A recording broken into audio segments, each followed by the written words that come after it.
Madame, mademoiselle, monsieur, bienvenue à Metro News. Voici les principaux titres qui seront développés ce soir. Haïti est sous la menace d'une nouvelle onde tropicale, selon le Centre national de météorologie. Cette 27e onde pourrait occasionner des averses localement orageuses, éventuellement des rafales de vent sur le pays ce jeudi. Aucun plan de sécurité spécial n'a été élaboré par le gouvernement à l'occasion des prochaines élections.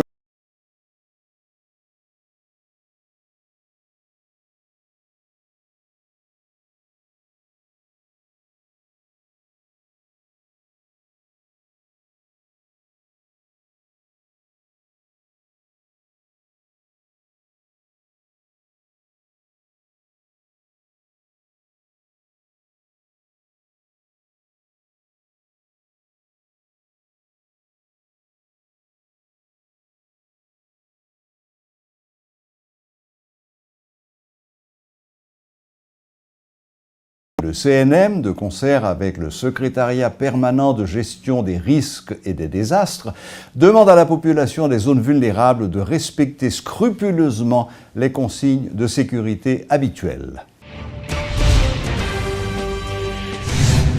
Un passager d'une camionnette sortant de Pétionville a été abattu ce matin par deux hommes armés au niveau de Delma 83, près d'un supermarché.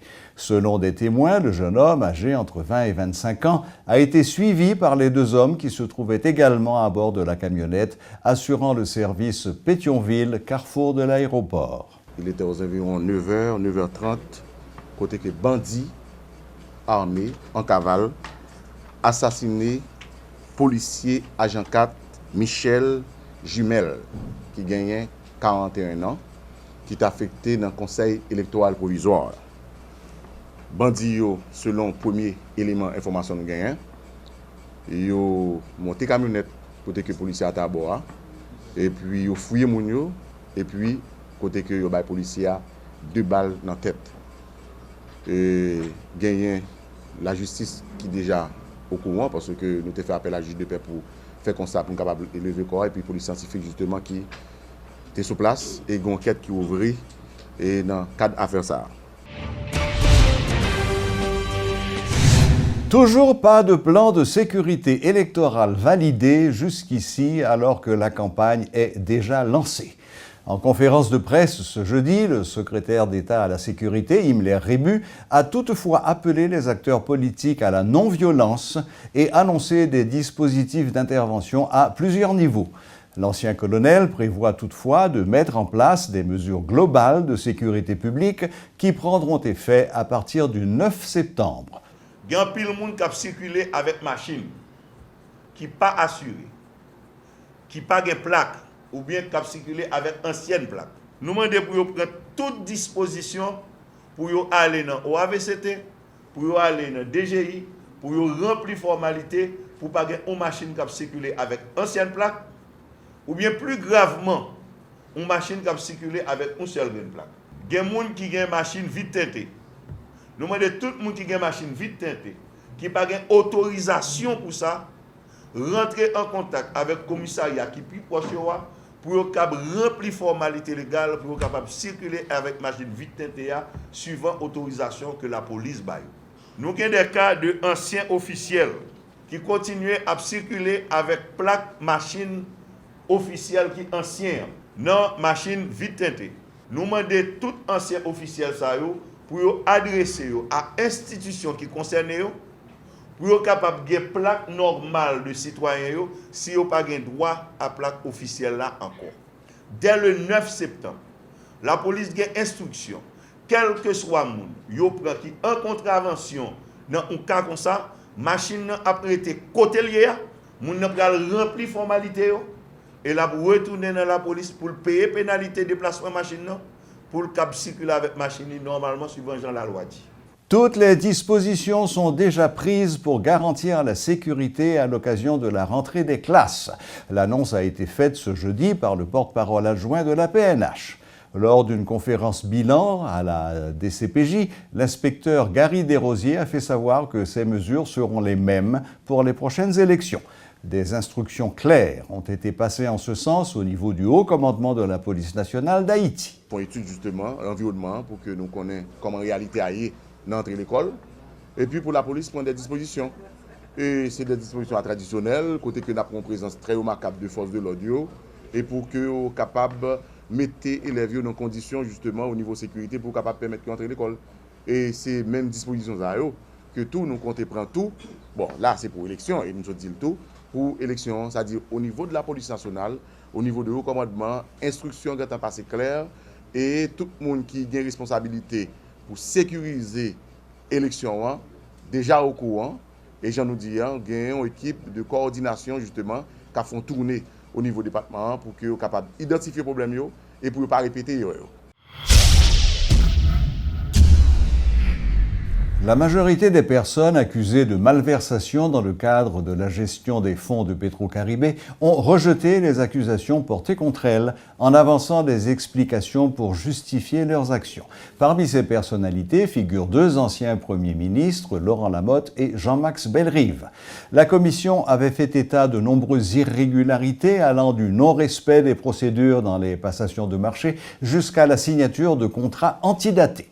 Nous avons avec nous l'élu de l'Artibonite, le sénateur Youri Latortue, président de cette commission, qui nous apporte des précisions. Bonsoir, sénateur Youri Latortue. Bonsoir Serge et bonsoir aux téléspectateurs et téléspectatrices de la radio-télévision Métropole. Sénateur, la publication de votre rapport sur la gestion des fonds de Petro-Caribé a suscité pas mal de remous, c'est le moins qu'on puisse dire. Les réactions en particulier des anciens premiers ministres Lamotte et Bellerive ont également fait pas mal de remous puisqu'ils ont rejeté les conclusions de ce rapport. Où est-ce que vous en êtes aujourd'hui? Eh bien, où est-ce qu'on en est? C'est que, d'ailleurs, la commission s'attendait à ce qu'il y ait des réactions puisque c'est la première fois, justement, au Sénat de la République qu'il y a eu un rapport documentant, je peux dire, une mauvaise gestion de plusieurs gouvernements. Maintenant, au niveau de ce rapport, ce qui était important, c'est qu'il y a eu un vote, il y a eu un consensus qui s'est dégagé au niveau de l'Assemblée. Et ce consensus se résume ainsi. L'Assemblée a présenté les félicitations à la Commission pour ce travail combien important. Et l'Assemblée a demandé au président de mettre sur place une commission de suivi des recommandations et d'approfondissement. Est-ce pour cela que nous, de la commission, eh bien, nous sommes contents du fait qu'il y aura un suivi qui sera fait par ces commissaires et également d'approfondir ce rapport, c'est-à-dire le rapport va faire son chemin pour continuer vers les autres institutions, à savoir l'ULCC, l'UCREF, l'Inspection générale des finances, la Cour des comptes, pour que nécessaire soit fait. Voilà, j'imagine que vous souhaitez, en tant que président de cette commission, que ce suivi aboutisse rapidement à des actions concrètes. Exactement, puisque le mandat donné par l'Assemblée à la commission, c'est qu'en 30 jours calendaires, la commission devait faire le suivi de ce rapport et d'approfondir, d'aller beaucoup plus loin sur des dossiers que peut-être cette commission n'a pas eu le temps d'approfondir. Donc en ce sens, nous allons suivre ce travail, nous allons encourager ces sénateurs à faire ce travail et je crois que c'est une victoire pour la commission puisque je dois vous le dire Serge, eh bien pendant toute la séance en assemblée, il y a des gens qui sont indiqués dans ce rapport, eh bien des premiers ministres, des ministres qui appelaient les sénateurs à laisser la salle de façon à ce qu'il n'y ait pas de quorum. C'est-à-dire, ces gens ne voulaient pas que l'Assemblée puisse faire consensus sur ce rapport. Heureusement, ces sénateurs ont compris la nécessité de l'heure pour rester dans la salle. Ils sont restés et par consensus, nous avons adopté le fait qu'une commission soit mise sur pied, une commission de suivi et d'approfondissement. Et deuxièmement, l'Assemblée a présenté les félicitations au président de la commission et au commissaire de la commission. Très bien. Et, sénateur Latortue, un nom semble ressortir. Il a été prononcé par l'ancien Premier ministre Lamotte en particulier. C'est celui d'Arnel Bélisère. Apparemment, M. Lamotte ne comprend pas pourquoi et comment M. Bélisère fait partie des rédacteurs de ce rapport et surtout comment il a pu être utilisé comme expert en la matière. Je suis étonné d'entendre ces réactions, puisque lorsque le député Arnel avait commencé à travailler à la commission, on l'avait annoncé à plusieurs émissions de radio de la capitale.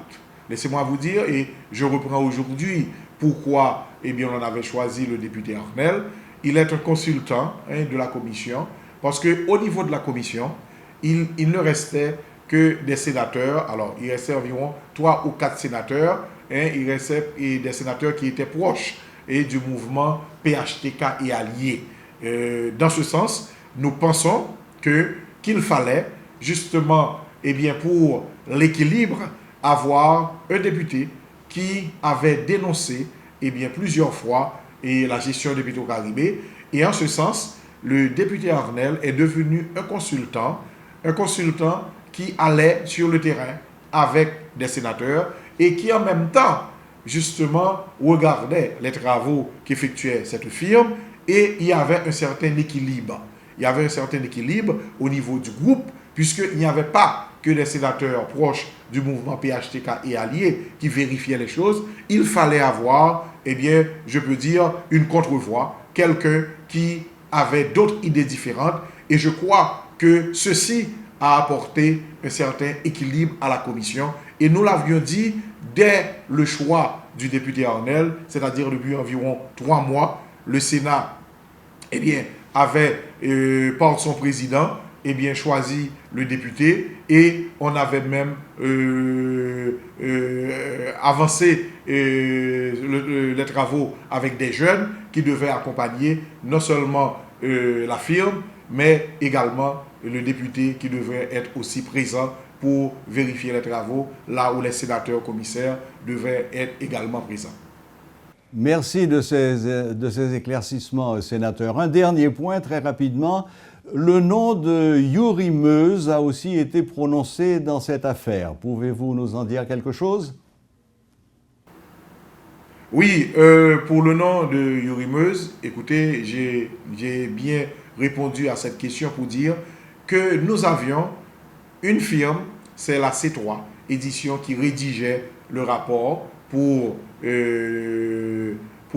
la commission. Il y avait des techniciens qui participaient à toutes les auditions. Il y avait aussi des consultants bénévoles, des gens qui se sont mis à la disposition de la commission, que ce soit des avocats, que ce soit des membres, des personnalités des droits de l'homme, que ce soit des personnalités du secteur privé. Et je dois vous le dire, Serge, dans ce cadre, ces gens nous ont beaucoup aidés, puisqu'à un certain moment, même les photocopies, on ne peut pas réaliser au Sénat pour quelquefois distribuer les documents. Le 17 août, jour de la remise du rapport, ce qui est arrivé au Sénat de la République, c'est qu'on a rédigé un petit résumé pour distribuer aux journalistes, et il n'y avait pas d'imprimante. Il n'y avait pas moyen maintenant de faire les 30 copies pour la presse, et nous avions demandé à un autre secrétariat de rédiger, d'imprimer pour nous. On a envoyé le texte et il fallait imprimer ce texte pour venir distribuer aux journalistes. Et comme vous l'avez vu, c'est le résumé du rapport qui a été imprimé et distribué aux journalistes, puisqu'il y a eu des problèmes de fonctionnement au Sénat. Et je dois vous le dire, je suis arrivé au Sénat au mois de janvier. On a passé 5 mois sans électricité à mon bureau. Nous sommes à Port-au-Prince, pas loin de l'EDH, mais je dois vous le dire, c'est la réalité. 5 mois sans électricité, et pendant ces 5 mois, tous les travaux se faisaient soit à mon bureau, soit à l'aide des gens qui librement voudraient nous aider à avancer. Voilà, ça c'est la petite histoire de la grande histoire. Sénateur Yuri Latortue, merci infiniment de votre participation. Merci des éclaircissements que vous avez apportés à ce sujet, et affaire à suivre, bien entendu. Merci Serge, à moi de vous remercier. Et encore une fois, je salue les téléspectateurs et téléspectatrices de la radio-télévision Métropole. Voilà, à bientôt. Le procès du présumé kidnappeur Clifford Brandt s'est poursuivi ce jeudi au tribunal de première instance de Port-au-Prince. Ce procès est à sa 7e journée et les 2 derniers jours ont été consacrés à l'audition des experts qui se sont exprimés sur la santé mentale de l'accusé.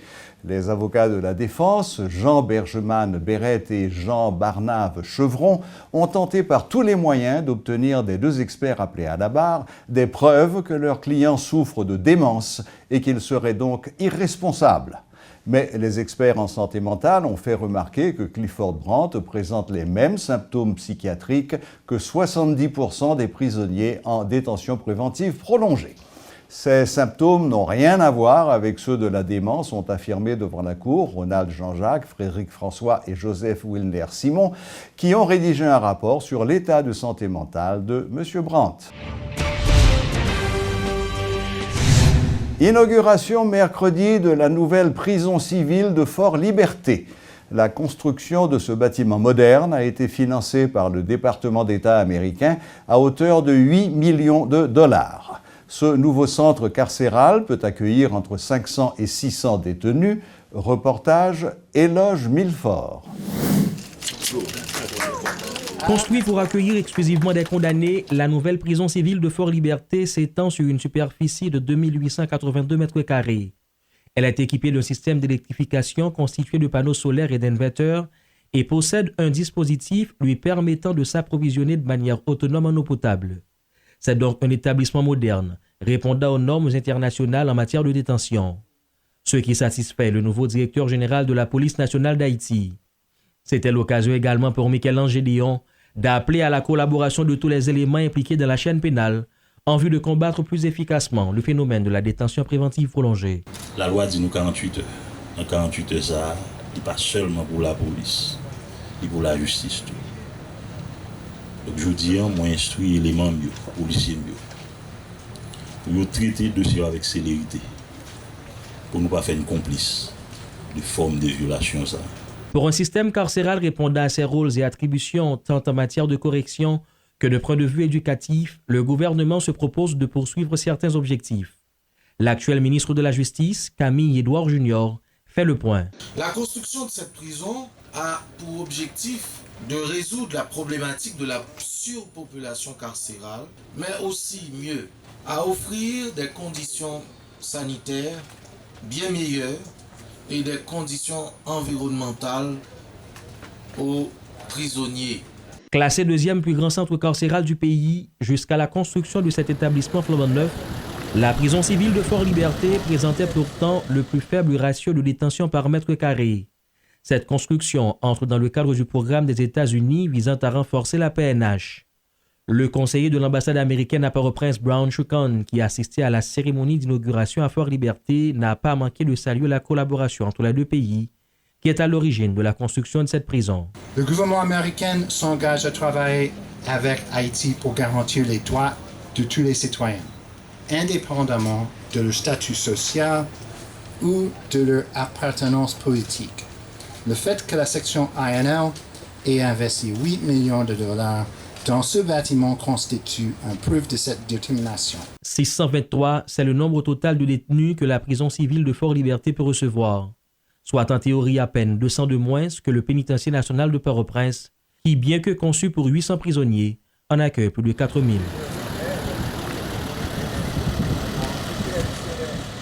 Lancement ce jeudi d'une nouvelle structure baptisée Groupe de support à la Constitution, GSC. Les dirigeants du GSC, dont l'ancien candidat à la présidence Charles-Henri Becker, exigent l'annulation de l'accord du 5 février ayant conduit Jocelyn Privert au pouvoir et proposent à la nation de revenir aux prescrits de l'article 149 de la Constitution de 1987 pour une gouvernance légitime du pays. Reportage Éloge Milfort et Guitry Choisy. C'est ici, à la salle de conférence en ténor Firmin de l'hôtel Royal Oasis, qu'a eu lieu le lancement officiel de cette structure nouvellement baptisée Groupe de support à la Constitution. Entre indignation et dénonciation en ce qui concerne certains faits jugés contraires à la Constitution, les membres de cette structure en ont profité pour exiger l'annulation de l'accord du 5 février.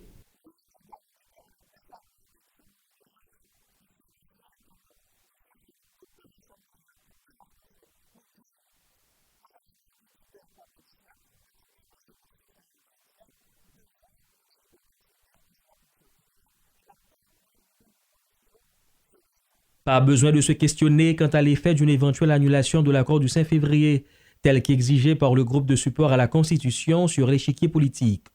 En effet, le coordonnateur du GSC est clair sur le sujet. Situation, ça là, nous dit que faut que nous retournions dans la Constitution 1987 là. Si l'accord a été inconstitutionnel et illégal, mais il n'y a pas de place là. Donc, tout ça a fait, tout bagaille que le bail, tout avantage que le bail, toute nomination qui fait, tout bagaille qui fait en raison de l'accord là, nous demandons des juges pour dire que tout bagaille ça est nul et de nul effet.